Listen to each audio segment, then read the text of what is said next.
नमस्कार,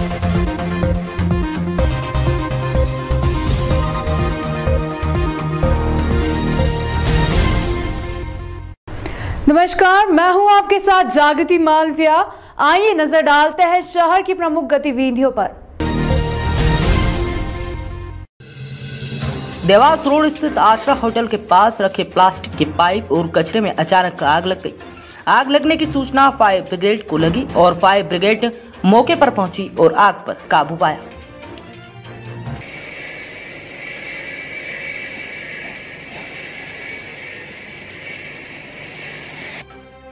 fire brigade कर्मी संतोष मालवी ने जानकारी देते हुए बताया कि होटल आश्रय के पास आग लगने की सूचना मिली थी, जहां मौके पर पहुंचकर आग पर काबू पाया है।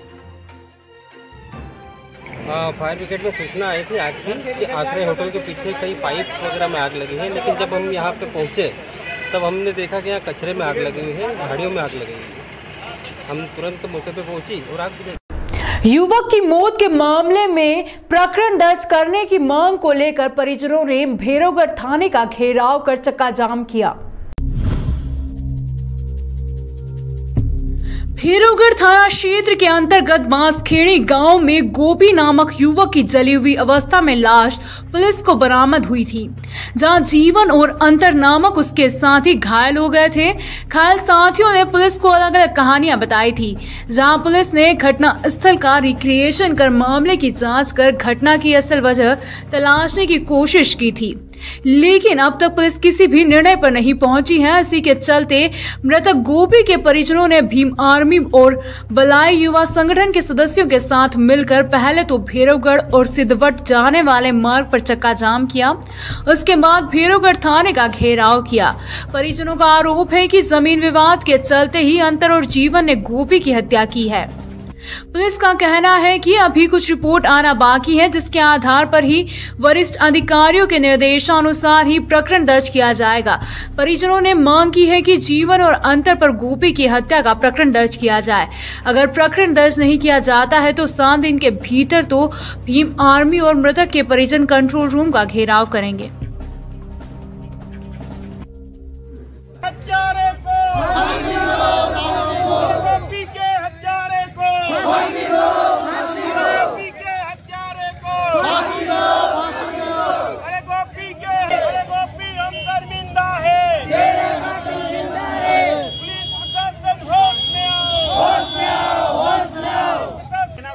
मुकदमा दर्ज करो, अगर जांच झूठी पाई तो इनके खिलाफ मुकदमा दर्ज कर लेना। ठीक है, हमें मंजूर है।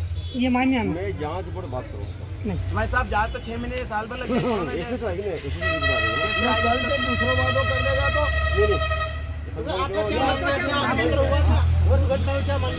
भाई जांच के ना यार,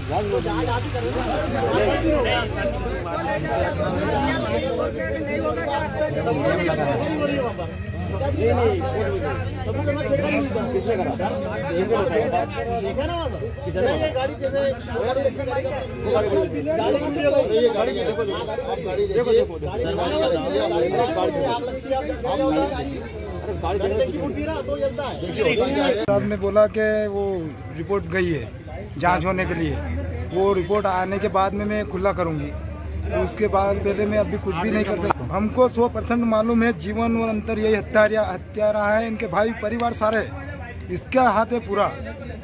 ये घर से बुला के ले गया, हमारा विवाद हुआ था, वो जमीन बिकी है 1 महीने पहले, तो हरिराम और जीवन दोनों ने धमकी दी थी हमको कि तुम क्या, उनने ली थी 4,70,000 में जमीन, वो 4,70,000 में जमीन ली।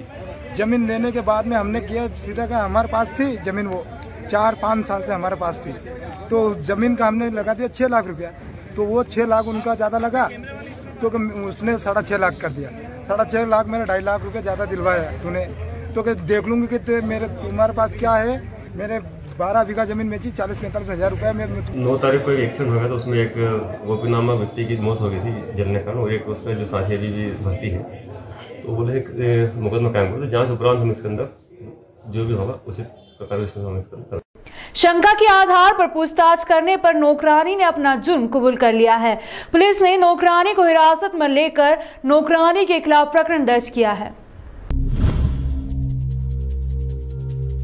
महाकाल टीआई मुनेन्द्र गौतम ने बताया कि सिंहपुरी चौक में रहने वाले दिनेश पिता सदाशिव शर्मा 65 वर्ष महाकाल मंदिर में पुजारी हैं। उनके घर से 38,000 रुपए चोरी हो गए थे। रुपए चोरी होने पर उन्होंने अलमारी देखी तो उसमें रखी 2 चेन चांदी की रुद्राक्ष जड़ी, 2 माला, चांदी से बनी नाग नागिन की प्रतिमा, चांदी के सिक्के भी गायब मिले।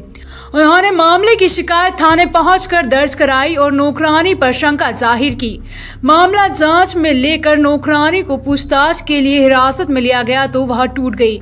उसने आभूषण पिछले महीने और रुपए कुछ दिन पहले चोरी करना कबूल कर लिया। उसकी निशानदेही पर आभूषण बरामद कर लिए गए हैं।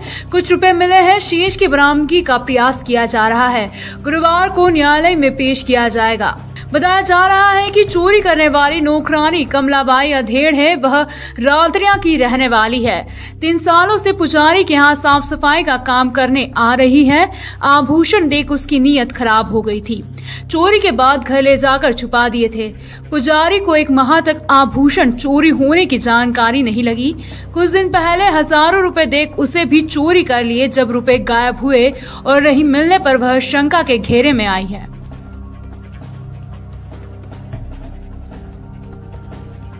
ये कल एक महाकाल मंदिर के पुजारी हैं दिनेश शर्मा जी, इनके घर पे ही इनकी एक नौकरानी है जो पिछले 3-4 वर्ष से इनके घर पे काम कर रही थी। उसके खिलाफ एक प्रकरण पंजीबद्ध कराया था चोरी का, जिसमें 40-50 हज़ार रुपये नकद और कुछ सामान था घर का। तो उसमें अपराध पंजीबद्ध हुआ था कल, और बाद में आरोपिया की तलाश करने पर जो आरोपी को गिरफ्तार कर चोरी गया मसरूका उससे बरामद किया गया। कितनी महिलाएं थी और कितना माल बरामद हुआ? इसमें एक ही महिला थी जो उनके घर पे काम करती थी और रातड़िया की रहने वाली है। जो पैसा उसने चुराया था उसमें से 35,000 के लगभग नगद पैसा और कुछ 2 चांदी की चेन और कुछ चूड़ी वगैरह और चांदी के सिक्के वगैरह इसमें बरामद